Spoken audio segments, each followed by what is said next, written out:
This is Off Track. Gentlemen, welcome. Welcome to Off Track with Hinch or Rossi. This week it is, you guessed it, Tim. Take it away, pal. No, I'm just kidding. Don't do that. No, seriously, don't talk. Just shut up. No, we're very happy to be joined this week by a guest, and not just any guest, a very special guest. Mr. Rinus VeeKay joins us this week. Welcome to the show, bud. Thank you. It's good to be here for the first time. Yeah, first time guest. I assume long time listener. I assume you just regularly listen to Off Track with Hinch and Rossi. Oh yes, I wake up every day longing for a new episode. Yes. He would be the only one of the three of us that does. Correct. Or any fan or any listener whatsoever. Before we started, I was just commenting on your helmet collection behind you, and I said I really liked the one that's directly behind your head. Yeah, that one there. Yes. Yeah, and you said that was helmet. Yeah, your national helmet. I love that. Prized I'm possession. one helmet short, but I put the brackets up, so I might as well put that on. You got to put something up there. Is that not the one that you wore when you did your little spin? Did you wear a cowboy hat when you did your famous spin intro at the Indy 500? Not at the 500, but I did it a few times in Nashville, Texas. I actually bought it in Nashville. It's real Stetson. But I only found out when my card was in the reader that it was real. So from the cost, then I take it. Yes, it was a bit too expensive. James frozen up a little bit. Yes, he might be shook. All right, you're back, James. All right. You look better this time. I'm going to take that as a compliment. Yes. Well, quality wise. Yeah. So not. I don't physically. Okay. No. Yeah. No. Yeah. I knew that's what you meant. I knew that's what you meant. Yeah. Right. It's fine. It's fine.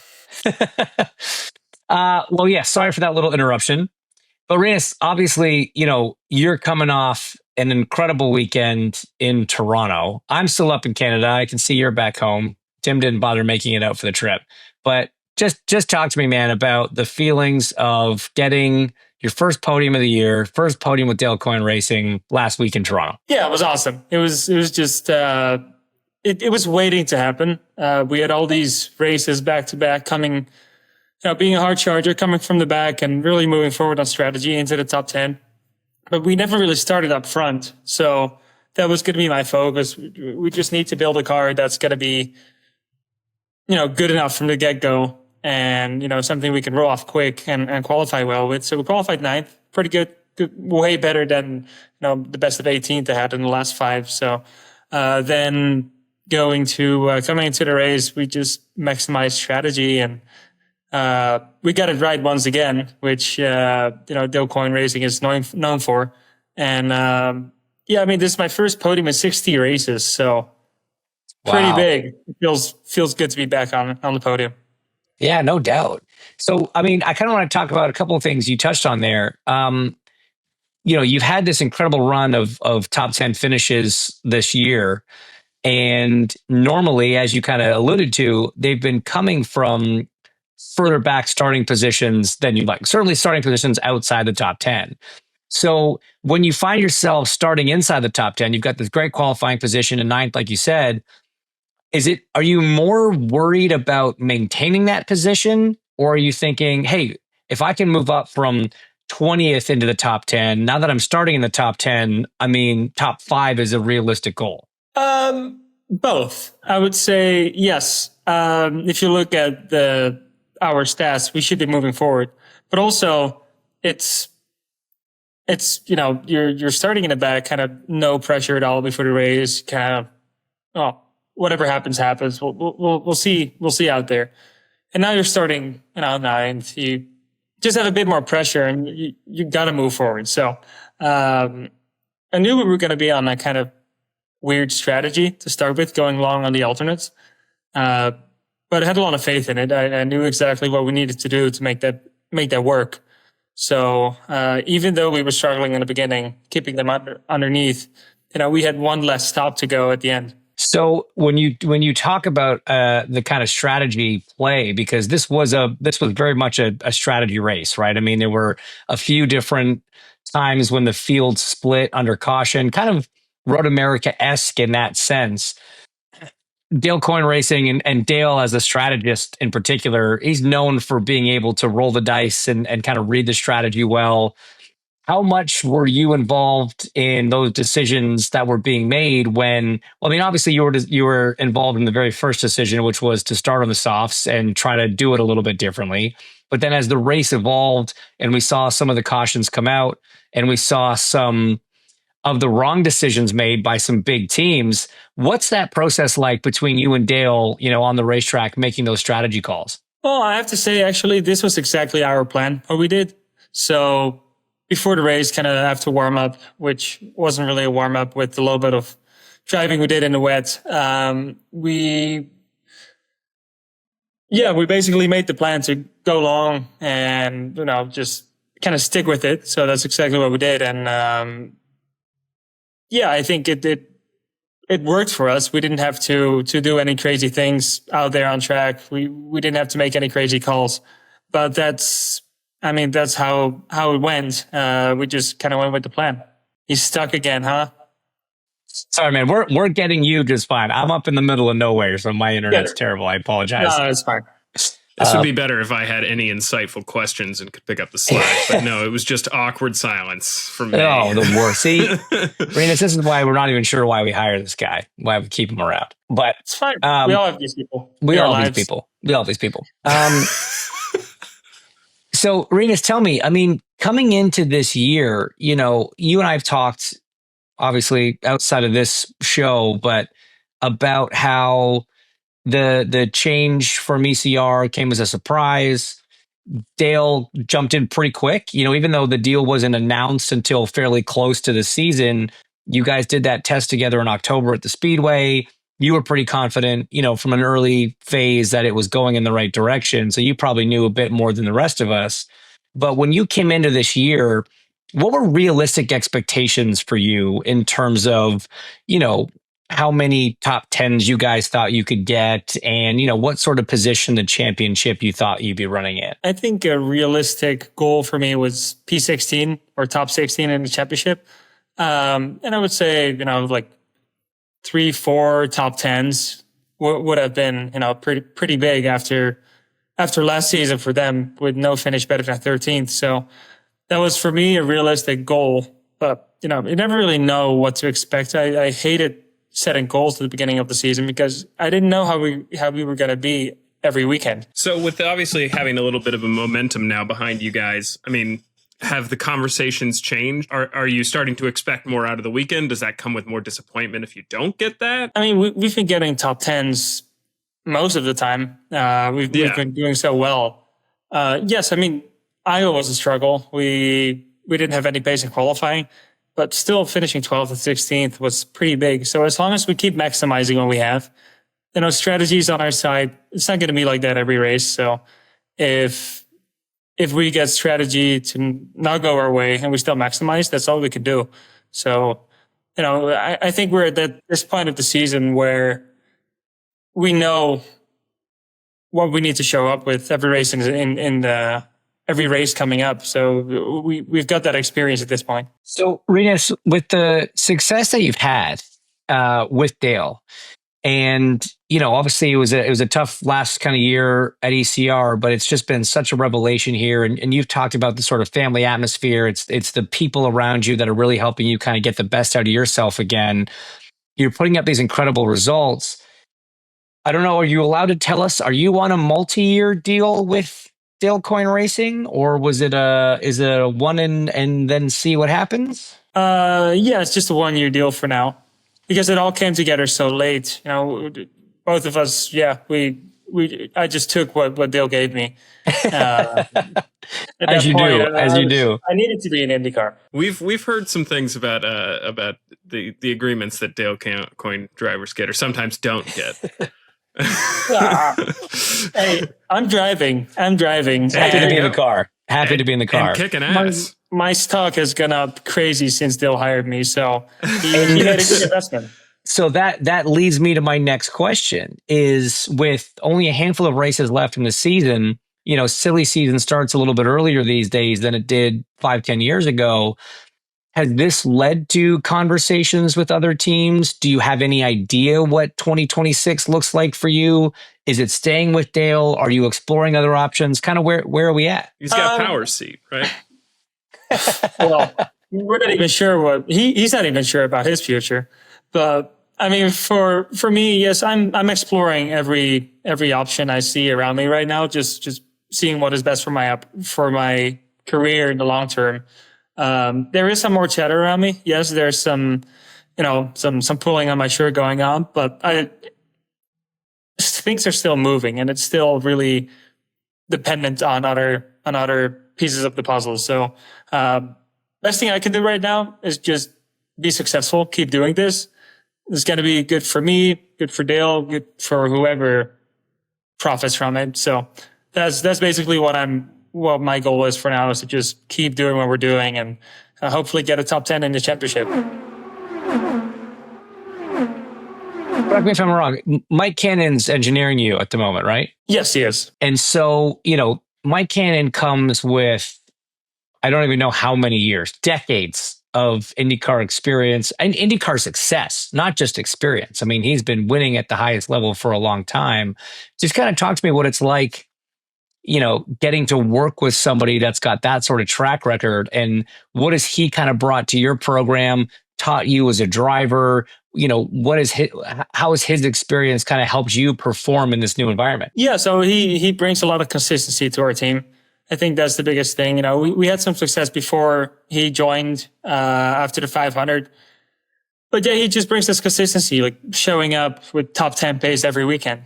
And I think what he really brought to me, as what he's teaching me, is, he worked with Scott Dixon, the master of fuel saving. So my green mileage was great, was fine. It was the yellow mileage, how to save fuel with the Honda engine under pace car laps. That's where you make a big difference. So he's been pushing me there. Like the first real race I did with him was Gateway. He's like, I'll give you this number for yellow. I'm like, what? How is that possible? So, but at the end of the race, I made it. So it's just things like that open up strategy, make things easier for Dale and the other guys understand. And he also has a good leadership role within the team, to the tire guy. Just little things, little management roles on the timing stand where he just, takes that very well. Rinus, you're what now, 24, 25? 24, yes. 24. And you're in your sixth season of IndyCar? I just want to say I'm very against people that much younger than me doing this well. Yeah. Sorry. Yeah. I'm sorry. And Tim, I maybe missed the second part. He's in his sixth season at the age of 24. Right. I just didn't like it. Right. I mean, is it weird for you, Rinus, to think about the fact that you are 24 years old and you already have this much experience in IndyCar racing? I mean, 18-year-olds don't get opportunities like that and make it last. I mean, the few times I've seen it in my career before you, those drivers didn't end up having long careers in IndyCar. I mean, you are a bit of a phenom in that sense. Do you appreciate that at this point? Oh, I really do. And I mean, for me, my goal is to be in IndyCar for the next 20 some odd years and turn into, some of the big guys. You're going after Dixon's record, aren't you? You're going after his start record. Oh, yes. Oh, and hopefully his win record too. But there you go. For me, I mean, I was telling my manager, Adrian Sussman, that I'm worried about getting too old at this point. So I said, you need to do something before I get too old. He's like, old, you're 24. So I want you to appreciate something here. I got into IndyCar at 24. My rookie season was 24. So well, that's because they had just invented the internal combustion engine. God, I hate you. So I'm not Hunter Ray. Calm down. But I mean, no, dude, it's incredible that you've had not only this number of races, but the success that you've had at this age. And I was curious, and I'm interested to hear you say the fact that you are gunning for those records. You want to be the guy that's racing here till you're 45 and has maybe the first guy to reach 500 IndyCar starts. Like, is that the kind of thing you think about? Oh, yes. And I just want I want my name to be synonymous with IndyCar. So, when you think of IndyCar, it's Scott Dixon. It's Will Power. It's, a few years ago, Ryan Hunter-Reay. It's people like that, that it's my goal to be one of the legends in the sport like they are. And, I mean, just IndyCar itself, like I have no no interest in driving anything else than IndyCar. IndyCar is just the thing I live for at the moment. So tell me about how this sort of came about, because obviously, growing up in the Netherlands, everybody in Europe's original dream is F1, but you always stood out to me because you were one of the guys that made the transition in North American racing very early. You came over, on the road to Indy, you won championships, you kind of excelled through that category, that program. What was it for you that was so appealing to IndyCar that made you from such a young age want to come over, stateside and try that on for I think the first thing for me, the biggest thing when I first came over is at that point, it was the Mazda Road to Indy, but just the ladder system towards IndyCar, where success actually gets you to the top. Where in Europe, there's numerous of Formula 3, Formula 2 drivers that win championships, but just don't get the shot in F1. So it's just, for us, we didn't want to be one of those guys where, you're winning stuff on the way to F1, but then you get stuck because politically and financially, it just there's no place for you. So for me, IndyCar was the spot. And I just, when I first started racing in the US and the road to Indy, it was just, you race in the same weekends, you fall in love with it right away. So that was really it. I mean, growing up, was F1 what you watched and kind of what you originally aspired to get to when you were, karting, say, at a young age? Initially, yes. I would say when I was a little kid, every Sunday races were on.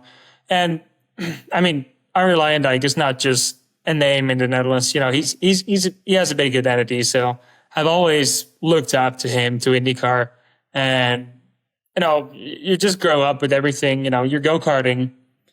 If we're not practicing, we're watching F1, right? It's just on TVs. So that's kind of the local sport, the national sport. But then when you look further, is IndyCar is getting so much more popular right now, also just because of me being in there. For sure. I get it. I believe it. That's why I started watching finally. I mean, in the Netherlands, I'm not making that much of a hit yet in the US. So we've got 17 million people, so we're getting there. I'm part Dutch. I'll claim some of that. Don't you speak some Dutch, Tim? No, Hazel was trying to learn it, and I no offense, I don't know why. Like we're from a very big Dutch family, but I was just like, when are you going to use that in Los Angeles? Well, she goes to the races a lot. It could have been to communicate with Rinus. Yeah, there you go. You can help her out. I'll get her to start her Duolingo again. Oh, yes. Those are weird sentences. That's some weird stuff. I don't think anybody's ever learned a language from Duolingo. Rinus, I've always admired the fact that, family is obviously a really big part of your life and a big part of your career. Your parents, I think I've seen them at every IndyCar race, maybe outside of COVID since you joined the series. Your wife, Carmen, is there all the time as well. How important for you is it to kind of have that very close support system of your family with you seemingly all the time? Yeah, it's just very important. I mean, especially, with my parents, they sacrificed a lot for me to get into IndyCar. Just as a family, we did. So did my sister. So for them to be at all the races, being there in Toronto, being there for my first win, just all that support. It's very important to me because I feel like that's my way to my way to repay them for everything I sacrificed. Success is just I feel like I'm doing the right thing there for them. Why is it hard for parents to have a kid that's into racing? I've never terrible. heard that. I would never do it. Oh my God, there's no chance. Absolutely. Like, really, I'm not having kids explicitly because I wouldn't want them to ever have an interest in racing. So I'm just not even going to have kids. I don't risk it. I have never met anyone in racing who says it's a good idea to get their kids into racing. Yeah, they still end up doing it too. Yeah, Dixon's kids in a car right now. All Hunter Ray's kids love driving car. Like, yeah, I mean, they all say it, but they're all dumb and expose their kids to it, and then they're going to be, wannabe drivers down the line. It's going to be a whole thing. Yeah, I mean, worked out for true. Colton. But then, also my wife. This was her first podium that she was actually at in Toronto. Really? So, Yeah, that was pretty cool. So, Oh, that's very yeah, cool. it's been 60 races. It's been so long. Yeah.